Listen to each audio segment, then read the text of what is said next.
जय श्री राम। शंखनाद में आपका स्वागत है। महाराष्ट्र की राजनीति में इस वक्त दो बड़े फेरबदल की बहुत चर्चा है।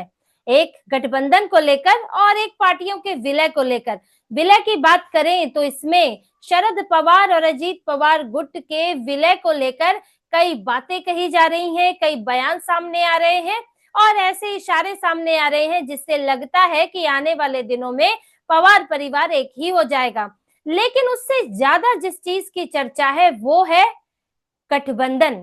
उद्धव ठाकरे और बीजेपी का गठबंधन, इसको लेकर अफवाहें गर्म हैं, बयानबाजियां तेज हैं और दोनों तरफ से कुछ ना कुछ संकेत मिल रहे हैं और इसी वजह से कयास लग रहे हैं कि क्या इन दोनों पार्टियों के बीच में फिर से गठबंधन हो सकता है। क्या बीएमसी चुनाव के लिए उद्धव ठाकरे ऐसा चाहते हैं?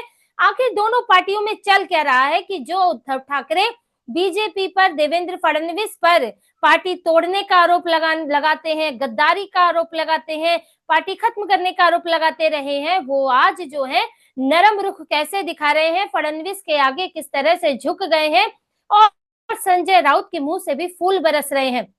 तो ये क्या बदलाव हो रहे हैं, दोनों पार्टियों में चल क्या रहा है, उद्धव ठाकरे क्या चाहते हैं और खास तौर से बीजेपी क्या चाहती है। क्योंकि देवेंद्र फडणवीस ने भी जो प्रतिक्रियाएं दी है यूबीटी को लेकर, उद्धव ठाकरे को लेकर, वो बहुत नकारात्मक नहीं है।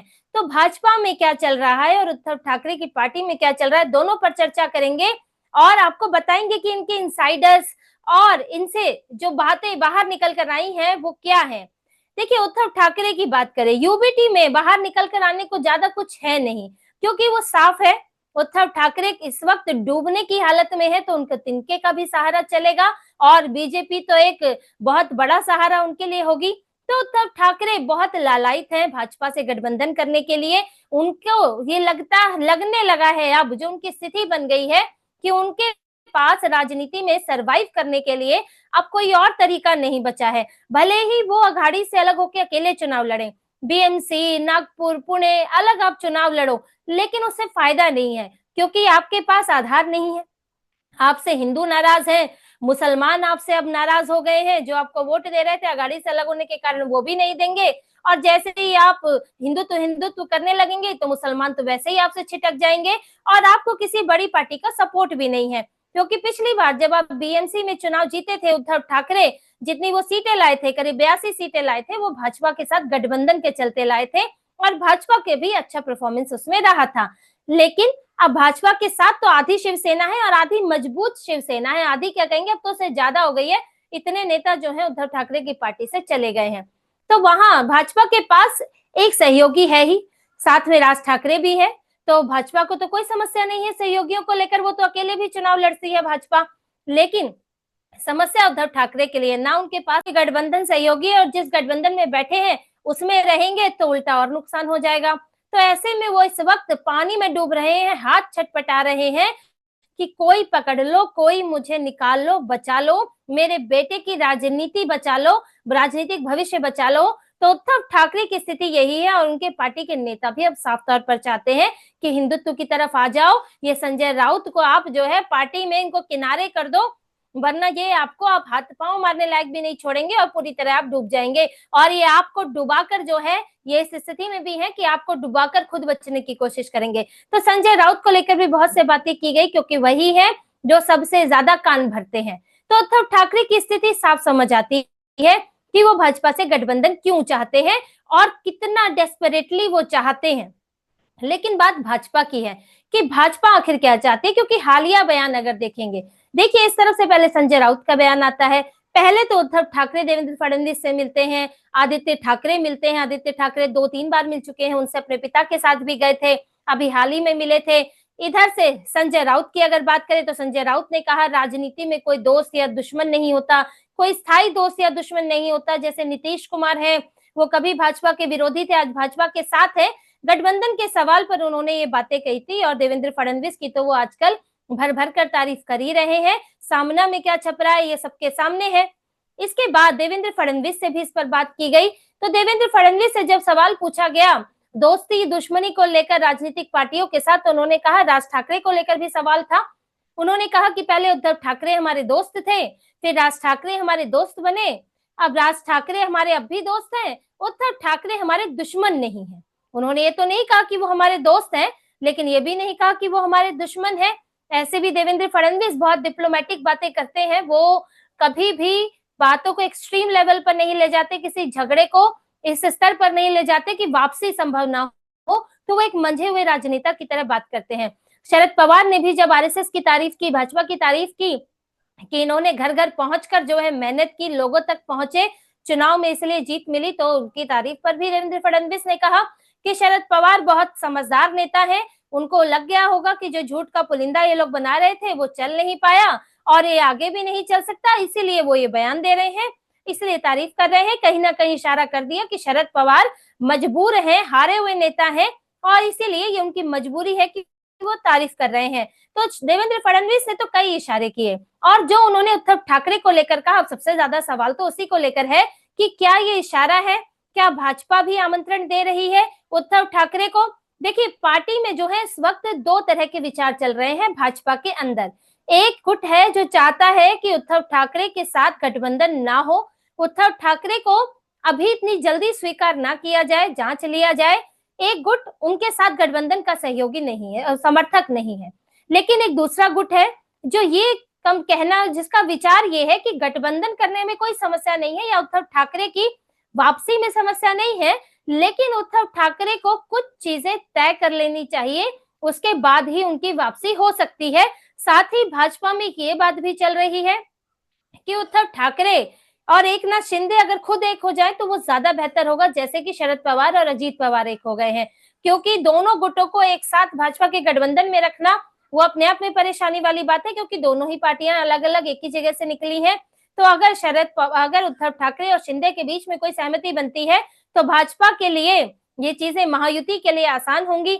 लेकिन उधर तो कोई सहमति बनती दिख नहीं रही है फिलहाल, क्योंकि शिंदे जिस तरह से आक्रामक है, जैसे उद्धव ठाकरे मिल रहे हैं, संजय राउत बयान दे रहे हैं, तो शिंदे ने तो यहाँ तक कहा है कि जितनी तेजी से आदित्य ठाकरे रंग बदल रहे हैं उतनी तेजी से तो गिरगिट भी रंग नहीं बदलता। यही लोग हैं जो देवेंद्र फडणवीस को गिरफ्तार करवाना चाहते थे और आज उन्हीं के सामने जो है घुटने टेक रहे हैं, अपने आप को विपक्ष का नेता बनाने की कोशिश कर रहे हैं। तो एकनाथ शिंदे तो अपने उन्हीं तेवर के साथ मौजूद है। तो भाजपा में जो अंदर बात चल रही है वो ये है कि उद्धव ठाकरे, अब समस्या ये नहीं है, देखिए भाजपा से गठबंधन तोड़ा, जो इस वक्त चर्चाएं हैं हम उसकी बात कर रहे हैं कि भाजपा से अगर गठबंधन तोड़ा तो ऐसा नहीं है कि वो गठबंधन वो पहले नहीं तोड़ा था, 2014 में भी अलग चुनाव लड़े थे वो, उसके बाद फिर साथ आए, फिर 2019 में चुनाव लड़ा साथ। यहाँ बात घर वापसी की है कि आप एक विचारधारा के साथ वापसी करें। यहाँ बात बीजेपी की नहीं है, यहाँ बात हिंदुओं की है। उद्धव ठाकरे ने हिंदुओं से गद्दारी की, एक विचारधारा से गद्दारी की और अघाड़ी में तुष्टीकरण वाली पार्टियों के साथ बैठ गए। आज भी कुछ ना कुछ तुष्टीकरण करते हैं। तो उद्धव ठाकरे से यही जो शर्तें उनके सामने, जो कहा जा रहा है कि अगर इस पर कभी विचार भी हो तो ये शर्तें उनके सामने जरूर हो कि वो पहले पूरी तरह तुष्टीकरण छोड़ें, पूरी तरह हिंदुत्व की तरफ आए और उसके साथ साथ अपने जो संजय राउत हैं उनका मुंह बंद कराएं। जिस तरह से वो पीएम मोदी पर सवाल उठाते हैं, यहाँ दिल्ली चुनाव को लेकर कह रहे हैं कि जो आम आदमी पार्टी ही है वही भाजपा को हरा सकती है, तो इस तरह की बयानबाजी देना बंद करें और संजय राउत को किनारे किया जाए। सबसे पहले ये दो चीजें उद्धव ठाकरे को करनी होंगी, क्योंकि देखिए कुछ नेताओं का मानना है कि उद्धव ठाकरे अलग हुए, भटके, लेकिन अगर वापस हिंदुत्व की तरफ आना चाहते हैं तो हिंदूवादी पार्टियां अगर बढ़ेंगी तो उसमें नुकसान नहीं है। एक मत ये भी आ रहा है कि जैसे कि अघाड़ी ने क्या किया, एक हिंदूवादी पार्टी को पूरी तरह से मुस्लिम परस्त पार्टी बना दिया, यानी कि आप भीड़ बढ़ा रहे हैं मुस्लिम तुष्टीकरण वाली पार्टियों की, ताकि ज्यादा से ज्यादा पार्टियां वो चीजें करें और उस पक्ष में माहौल बने। ऐसे में अगर ज्यादा पार्टियां हिंदूवादी होती हैं तो हिंदूवादी पार्टियों में भी कंपटीशन बढ़ेगा, हिंदुओं की आवाज भी बुलंद होगी। वैसे भी वो पार्टी जिसकी विचारधारा हिंदुत्ववादी रही हो, जो आक्रामक रही हो और जिसने महाराष्ट्र में अच्छी खासी पहचान रखती हो, तो ऐसी पार्टी को लेकर अगर वो पार्टी हिंदुत्व की तरफ वापसी करना चाहती है तो उसको वापसी करने से आप सजा के नाम पर पूरी तरह नहीं रोकना चाहिए। इस तरह का मत भी आ रहा है, जैसे कि अब भारत में अब हिंदुओं की बात करें तो जो मुसलमान हिंदू धर्म छोड़ चुके आज घर वापसी करना चाहते हैं तो उनकी भी घर वापसी कराई जाती है, ताकि भले ही एक समय पर छोड़ा लेकिन आज अगर वो आते हैं, हिंदुत्व को मजबूत करते हैं, हिंदुओं को बल देते हैं तो उसमें कोई बुराई नहीं है, बशर्ते कि वो हिंदू धर्म में बने रहे और हिंदू धर्म का आगे पूरी तरह से पालन करें और हिंदुत्व की बात करें। तो वही बात राजनीतिक पार्टी के लिए है कि अगर उद्धव ठाकरे पूरी तरह तुष्टीकरण त्याग कर पूरी तरह जो है हिंदू बनकर हिंदुओं की बात करके, अभी बीच बीच वाला नहीं कि बांग्लादेश की बात करेंगे तो भाजपा पे सवाल उठाएंगे, केंद्र सरकार पर सवाल उठाएंगे, कहेंगे मैं सबसे ज्यादा मजबूत विपक्ष बनूंगा, और हिंदुओं की बात जो है ऊपर ऊपर से करेंगे, मुसलमानों के लिए ठोस काम करेंगे, तो ये नहीं चलेगा। जो कांग्रेस और एनसीपी करते हैं वो नहीं चलेगा। वो करना होगा जो बाला साहेब ठाकरे करते थे, जो उनकी पार्टी की विरासत रही है। अगर उद्धव ठाकरे वो कर पाते हैं तो उनकी वापसी पर सोचा जा सकता है। जैसे कि भाजपा में कई एक जो गुट है उनका मत है कि अगर उद्धव ठाकरे इस तरह खुद को साबित करते हैं कि वो हिंदुत्व की तरफ पूरी तरह आ गए हैं और उन्हें ये वक्फ बोर्ड संशोधन बिल पर वो समर्थन करेंगे, भाजपा का वहां खुला समर्थन होगा और जितने भी इस तरह के मुद्दे आएंगे उसमें समर्थन करेंगे, तो तब उनके बारे में विचार किया जा सकता है। और उसमें भी जहां तक होगा कि एकनाथ शिंदे और उद्धव ठाकरे साथ आए तो ज्यादा बेहतर होगा, वरना उसके बिना तो वापसी बड़ी मुश्किल लगती है, क्योंकि ये कोई तालमेल नहीं बैठेगा। और दूसरी बात देखिए, भाजपा में एक विचार ये भी चल रहा है कि अब जब चर्चाएं होती हैं, विचार चलता है तो बहुत सारी बातें निकल कर आती हैं। तो एक विचार शिंदे को लेकर भी है कि शिंदे के साथ ये ठीक है, शिंदे जो है हिंदुत्व के साथ बने रहे, भाजपा का साथ दिया और शिंदे को भी भाजपा से फायदा हुआ, लेकिन जब बात सत्ता की आई, जिस सत्ता के आधार पर उद्धव ठाकरे छोड़कर गए थे, उसी सत्ता के आधार पर एकनाथ शिंदे भी नाराज दिखे। उन्हें भी मुख्यमंत्री बनना था, उन्होंने भी वही स्थितियां बनाने की लगभग कोशिश की जो उद्धव ठाकरे ने बनाने की कोशिश की थी कि मैं मुख्यमंत्री बनूंगा, मुझे पार्टी में इग्नोर किया जा रहा है। हालांकि एकनाथ शिंदे की स्थिति ऐसी नहीं थी कि वो इतना बड़ा कदम उठा सकते, क्योंकि वो देख चुके हैं उद्धव ठाकरे का हाल क्या हुआ है, इसलिए वो बैकफुट पर आ गए और डिप्टी सीएम बनकर सत्ता में बने रहे।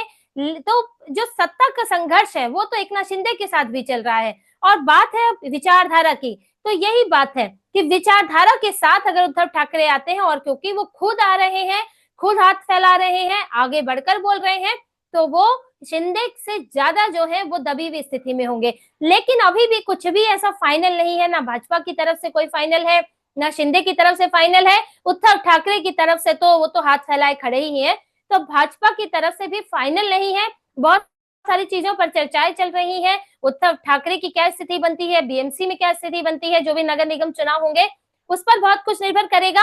अभी एक बयान का दौर है कि बयान कोई भी नकारात्मक नहीं हो, इस तरह की चीजों का ध्यान रखा जा रहा है कि जब सकारात्मक बयान आ रहा है तो इधर से भी सकारात्मक है। लेकिन अभी गठबंधन तो दूर है, गठबंधन पर भाजपा में विचार अलग अलग चल रहे हैं, लेकिन गठबंधन किया ही जाएगा। अभी इस दिशा में लेकर कोई चर्चा नहीं हो रही है, कि करने की दिशा में चर्चा नहीं हो रही है, लेकिन ये एक विषय है, इस विषय पर जरूर चर्चा हो रही है। तो ये इस वक्त की स्थितियां हैं महाराष्ट्र में, जहां दो पार्टियों का विलय, पवार परिवार का विलय ज्यादा संभव लगता है।